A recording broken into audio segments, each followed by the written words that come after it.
Hello and welcome to Dialogue. I'm Yang Rui, coming to you live from Beijing. Tax reduction was in the spotlight of China's government work report this year, and a complete reform replacing business tax with a value-added tax is scheduled to start on May the 1st. How should we view the balance between tax fairness and enterprise development? Will the new tax policy be able to alleviate unnecessary burdens on enterprise? And as overseas tax avoidance spreads, how should the international community cooperate to fight illegal behavior? To discuss these questions and more, I'm very happy to be joined in the Beijing studio by Mr. Edward Lehman from the law firm Lehman, Lee and Xu, and Professor Tao Ran, Director of China Center for Public Economics and Governance in Renmin University of China. But before we get started, let's look at this. Premier Li Keqiang's message to the country's financial authorities is crystal clear. The ongoing tax reform must reduce burdens on all industries.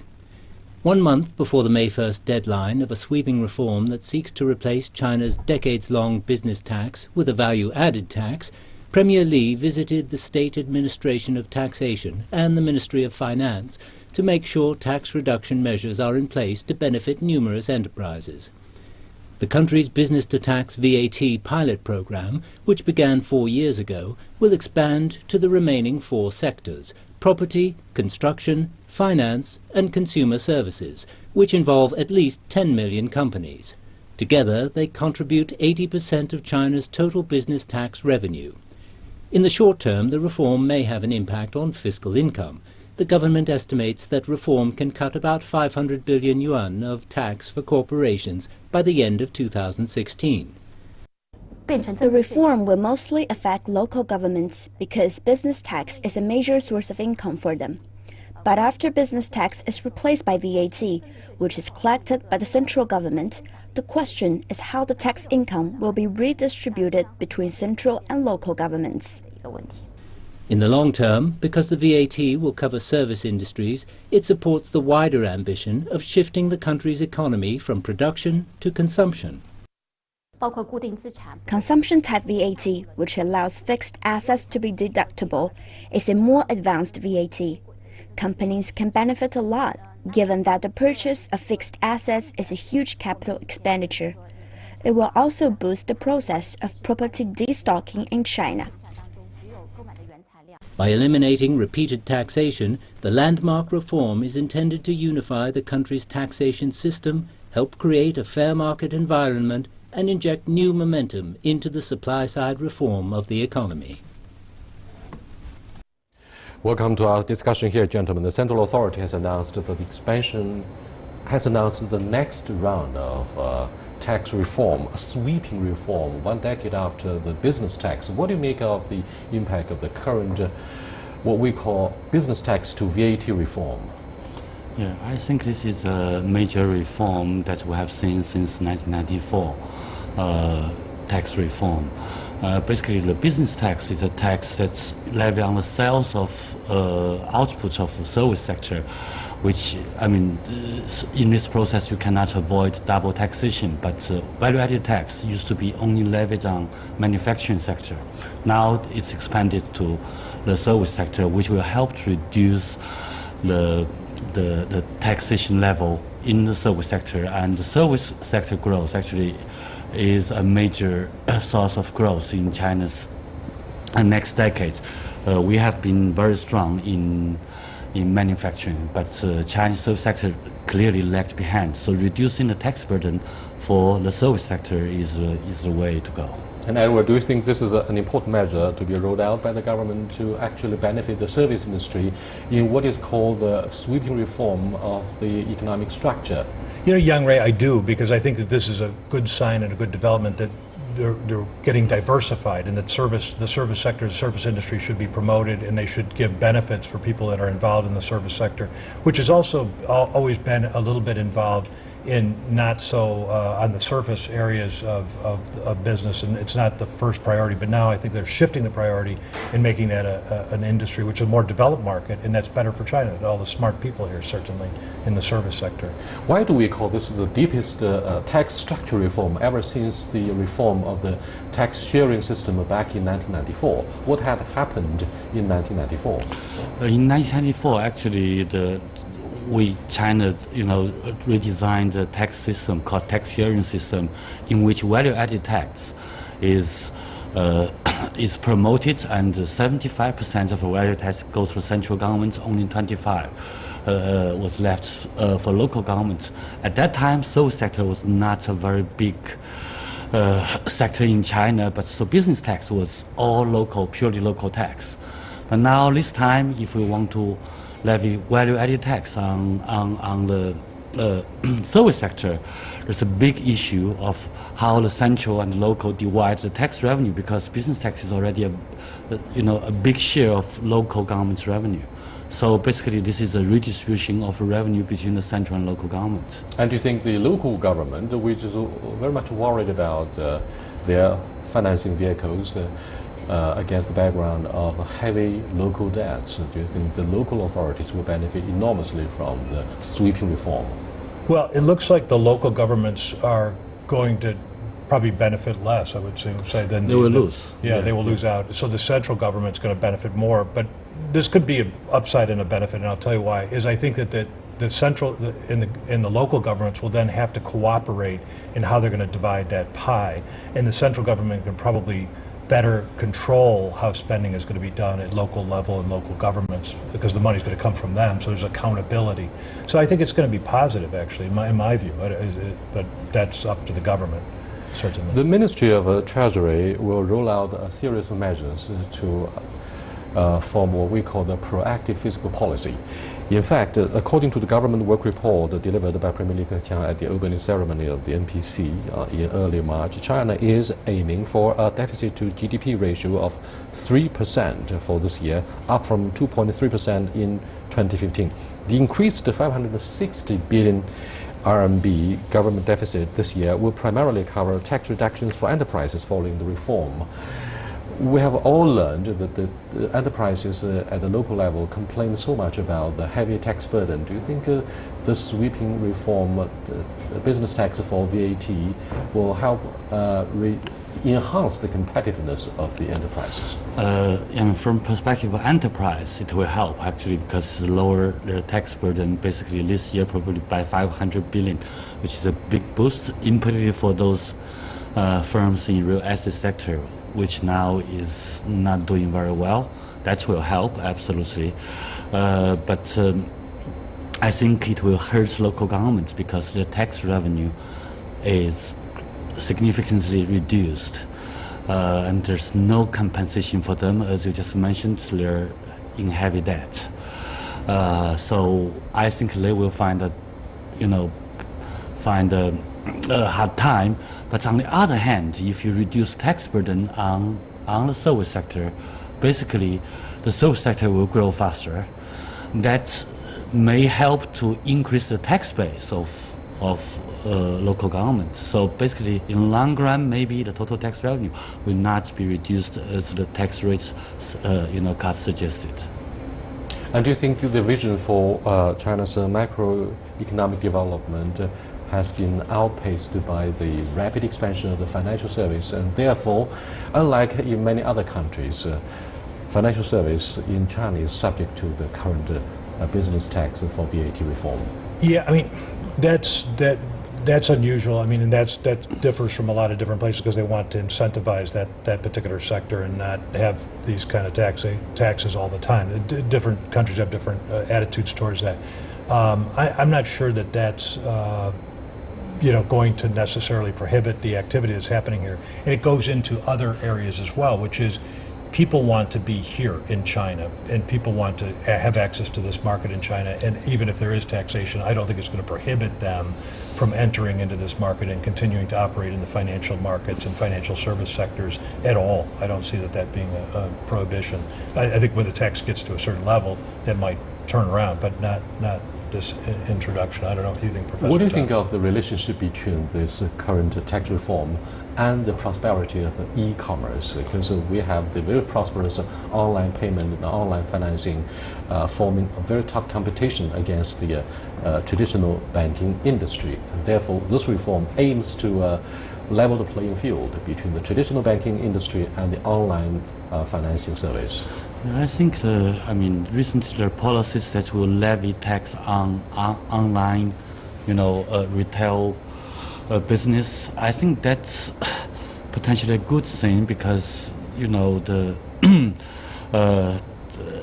you go to shopping malls, they pay much more tax than online business. But basically, you need to have a level playground for both sectors. But I agree with you. That new segment is attractive to young people especially, and it's attractive maybe to older people as well, because it actually is real access to something that they have their fingers on right away. They don't have to walk down to the bricks and mortar bank to be able to do whatever they're doing. So, that is a test that remains to be seen. I do agree with Professor Tao. It seems unequal right now because of e-commerce being a new thing, relatively new thing, and how does one get the taxation done on each and every product that's sold on the internet? That's a difficult task. The business tax for VAT reform started actually 4 years ago. This program we are talking about actually covers 4 more sectors, including property, construction, finance, as well as consumer services. What will happen to the property industry? The property development, the real estate. Okay, I think this sector is facing big problem. That's why we see the Chinese government has been stimulating the property market. There's huge inventory in this sector. This reform actually reduce the tax burdens for real estate sector and also construction sector. It will help these sectors to getting to have they're dying in many second or third tier cities. That will help them to survive for a while, but I think in the long run, China still have too much housing stock. It will help in the short run. It's long been the case that the non-public sector of the Chinese economy help fix the problem of employment up to, for example, 70%. 70% of the jobs have been created by non-public sector. However, with the rise in labor costs, the surge in commodity prices, as well as shrinking orders from the external markets, it will be very, very difficult for small and medium-sized enterprises at the local level to survive the severity of the winter, quote unquote. This time around, do you think the taxation reform will help alleviate the burdens for the family-based enterprises? And what do you think of this silver bullet, quote unquote? Yeah, I think it should offer some refuge to them to incentivize them. It would reduce their amount of tax, and so I do think that that's a positive thing. And that's the kind of the small, medium-sized enterprises, at least for the United States. That's the core business and core engine. I know all these big companies get the headlines, but to keep business moving. And I think that Chinese are certainly enterprising people, and I think one thing they have to look at though is making access to incorporating companies quicker and better to make them accountable. So these family businesses that are operating as non-businesses, but they're operating as a business, but they don't have the certificate, that needs to be streamlined in order to be able to allow them as part of the market. And that happens in a lot of the service sector that's not documented right now because it doesn't fall in the rubrics of what incorporation means to be sometimes. And perhaps Rantau has a better idea about how difficult it is for enterprises of the non-public sector to wrestle with the idea to wrestle with the new adversity of the circumstances. How heavy are the burdens for the non-public sector to compete with the public sector? Yeah, actually they have very limited access to the formal credit markets. They're also usually sometimes harassed by local government authorities who want to charge them fees. And also in China, one big issue is that the social insurance fee rates is very high. So many small enterprises, they just what they have to do is they just don't pay it.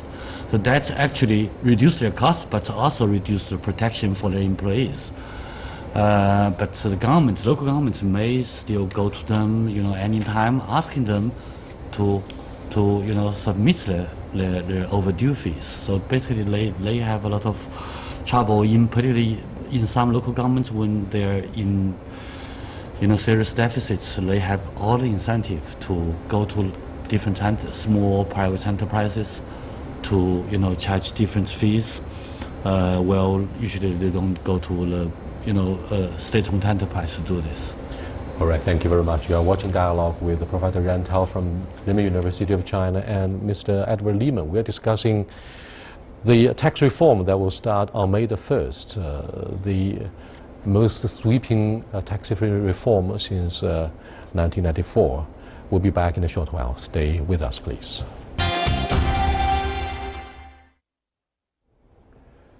Welcome back. Compared with other countries, Edward, do you think the Chinese enterprises have a high level of a tax burden? Now, first of all, would you brief us on the current level of taxation for the small and medium-sized enterprises in the United States, and their competitiveness is, of course, very important for the creation of jobs following the financial meltdown back in 2008.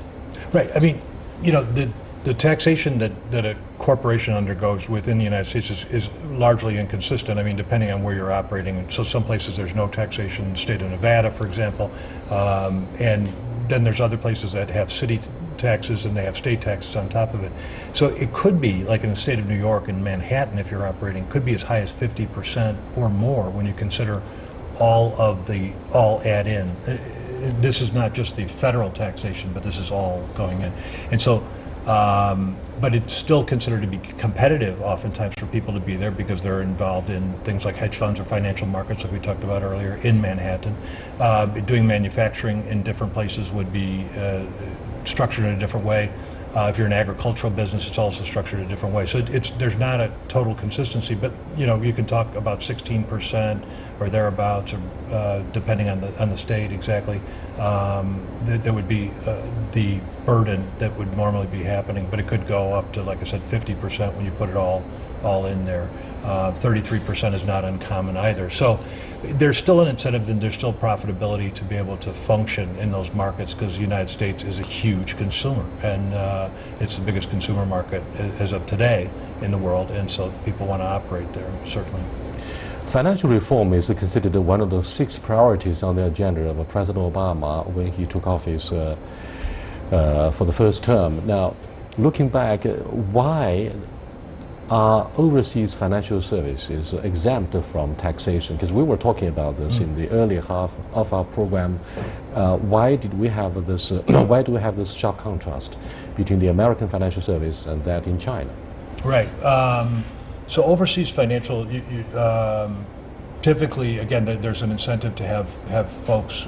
There's no double taxation on capital gains. I mean, there's no taxation on capital gains in the United States, and so that's eliminated. And so those are incentives for to eliminate. One would say eliminate double taxation. You're getting the company's getting taxed, and then you're paying tax on that income. So that's the incentive, is to try to get markets and get things that are in the United States. And has Mr. Obama been successful? I'm not completely sure, and I'm not sure how much rhetoric there was, and then actual implementation has fallen behind with regard to that. Ran Tao, compared with other countries, China is said to have a high tax level for enterprises. And now, Chinese government income accounted for 30% of the GDP, which is not very high. But the micro tax burden has reached 44%. Why are Chinese enterprises so hurt by the tax burden? Are there other measures available to reduce enterprise costs?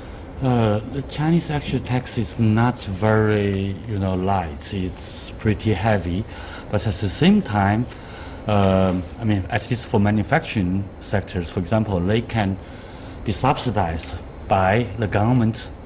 For example, with very cheap land, the government requisitions from farmers and provides them subsidies land and infrastructure. And at a local level, many Chinese local governments also help, enterprises to reduce their cost by, for example, lowering the protection standard of labor and the environment. Basically, you pay high tax, but the government also help you to reduce the cost, of course, as the cost of the whole society. And also,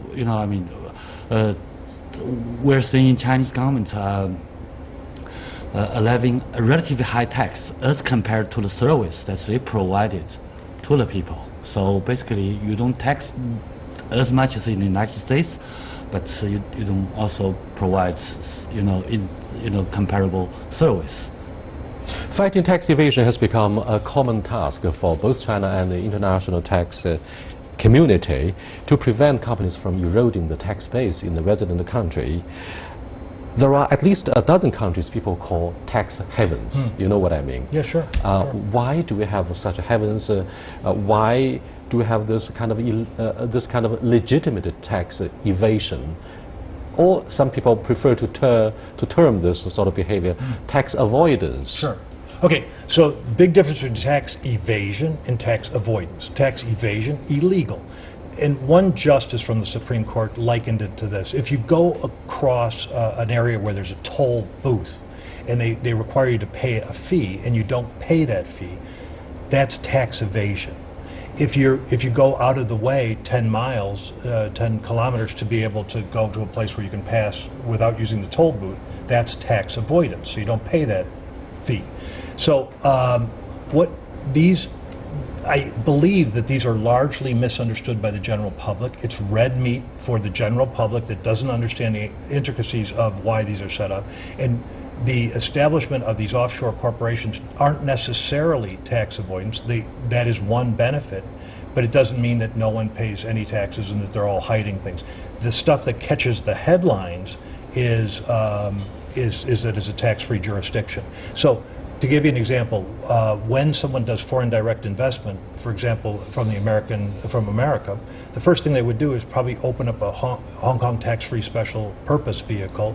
Then they would use that to have foreign direct investment in China. They're not taxed in Hong Kong, they're taxed in China, and they're taxed in the United States. But they do that for an exit strategy. They do it to limit liability for the products and services that they provide. So this is just good corporate planning. Now, can it be done and used for bad purposes? Of course, many things can be, but this doesn't mean it's bad per se. And why do governments have them? They have them to incentivize people to be able to pay some fees into that jurisdiction, so it makes sense for them. Taxation is, of course, a vast gray area for those who are familiar with the corporate governance.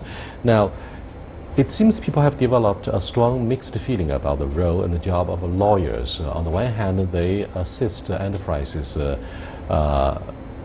and citizens in protecting their rights and ensuring justice of different kinds. On the other hand, it seems one key to the successful conversion from tax avoidance to from tax evasion to tax avoidance is the job lawyers are doing exactly. Is it an embarrassing question for you? What do you do? Well, being the only lawyer panelist here, the only, I would say, no, it's not embarrassing. I mean, lawyers, of course, have the highest suicide rate in the United States of any profession, the highest alcoholism, drug addiction rate. So, I mean, no problem. They're taking it on. Yeah, you're right. I mean, there's a fine line between using it for good, which you know and your knowledge, and using it for nefarious or bad purposes. And so lawyers are representing corporations. Corporations are on the face themselves just selfish, and they don't have feelings. The only thing they want is bottom line and is reduced taxes and increased profits. And so lawyers are serving those corporations, not necessarily all the time people, and so they try to find the lowest rate, like in the example I gave you, going around an area where they don't have to pay the toll. So they're suggesting that. Now, every election cycle, Mr. Obama, or in the last two, and this current one that comes up, this is always a debate. Offshore havens should not be allowed. United States citizens are taxed in worldwide taxation as individuals, and so they're really making it almost impossible for U.S. citizens to operate that way. So they always talk about it, not much done. But yeah, his immediate response to the current scandals about tax havens around the world. President Obama didn't call this behavior illegal. And Eddie was talking about the gray area of tax avoidance. Do you think the role of lawyers is to help build loopholes or to take advantage of the loopholes in legal papers? I think they can do both. They have to pay them. Right. So our attitude towards lawyers should be love and hate. Yeah, I think this you can do both, but you know, many governments are worried about this because that leads to the loss of the tax revenue. So there are many, you know, after 2009, many governments are working together to try to reduce such things. For example, Switzerland, I think they're now begin to, you know, give information about their clients to, you know, because they were under huge pressure, particularly from the United States. Yeah. Why do you think, Ed and Rantal, that developing countries seem to be the first casualty of tax evasion in the overseas markets? Particularly, perhaps we are referring to the behavior of overseas multinationals. Is that true, that countries like China fall victim to tax evasion? You know, remember that in the United States, taxation didn't start occurring. Individual income taxation wasn't implemented until about 1912. I mean, so we're talking about 100 years now. It seems like it's been around forever, and I understand the reason why we broke away from England was over taxes. But individual income tax, corporate taxes were not implemented until that time. So it's a relatively new thing for the United States, relatively much newer for China. Individuals were not required to pay income tax up until a number of years ago, but not so long distance ago. And so the culture has not really been there, that the government has helped you from you know, cradle to rice bowl to, you know, going to see Marx. I mean, it was all encompassed in your lifetime, and taxation wasn't a part of that culture. Now it's become part of that culture, and it's something to worry about for governments, local and central. And so now things have changed. So I think part of it is educating people that taxes need to be paid. It's not just a matter of paying the tax itself. It's also more a matter of how to coordinate the international crackdown upon tax evasion. China has promised to join hands with not only G20 but OECD countries in fighting the illegal behavior of tax evasion. Do you think this is going to pay off? I think it will help because if many countries are putting pressure on these tax havens, like Switzerland, you know, was under pressure, they had to, you know, to release some information that they used to hide for their clients. I think it will help in the long run. But on the other hand, I think many governments in developing countries, they should also try to provide better public services instead of just asking, you know, their citizens to pay tax. You know, if you provide good public service, people are more willing to pay tax. Thank you very much. With that, we come to the end of this program. China will change the tax rules on online retail goods from April the 8th to level the playing field for e-commerce platforms and traditional retailers. I wonder if the e-commerce business will survive the winter with the coercive confiscation of e-bikes and e-tricycles in Shenzhen, for example. I'll see you next time. Until then, goodbye.